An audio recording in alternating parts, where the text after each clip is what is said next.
Chittagong polytechnical ইনস্টিটিউটে আবাসিক seat বরাদ্দ নিয়ে দুই পক্ষের সংঘর্ষে হতাহত প্রায় 15 জনের মতো।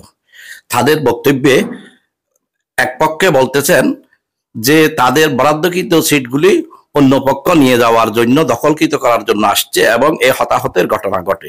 এতে অনেকজন ক্ষয়ক্ষতি হয় এবং 15 জনের মতো আহত হয়। তারা চট্টগ্রাম মেডিকেল কলেজে বর্তমানে আছেন। তাদের বক্তব্যে আমরা নিয়ে আপনাদেরকে দেখা।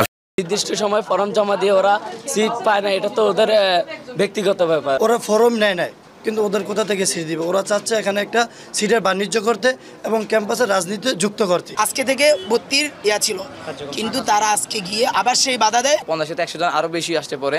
ওরা একসাথে ক্যাম্পাসে প্রবেশ করে, ক্যাম্পাসে প্রবেশ করার সাথে সাথে আমাদের উপর আক্রমণ করে। আমাদের সাধারণ শিক্ষার্থীদের উপরে লাঠিসোঁটা নিয়ে সরাসরি আক্রমণ করে। তারা সরাসরি ছাত্র দলের স্লোগান দিয়েছে এবং আমাদেরকে শিবির টেক দিয়েছে। তারা হচ্ছে ছাত্র দল, এবং এটা একটা চিহ্নিত, এখানে আমাদের ভিডিও আছে এবং তারা তাদের সন্ত্রাসী কর্মকাণ্ডের সাথে জড়িত ছিল, তাদেরকে অতি শীঘ্র আইনের আওতায় নিয়ে আসতে হবে এবং 24 ঘন্টার মধ্যে আইনের আওতায় নিয়ে আসতে হবে এবং অতি শীঘ্রই আমাদের যে সিটগুলো দেওয়া হয়েছে, সিটের রেজাল্ট দেওয়া হয়েছে, ওই আলোকে আমাদের হলগুলো খুলে দিতে হবে। অতি দ্রুত সময়ের গ্রেপ্তারের দাবিতে আমরা আগামীকাল 16 শহর রেল স্টেশনে বিকাল 3টায় আমরা গণজমায়েতের ঘোষণা দিচ্ছি।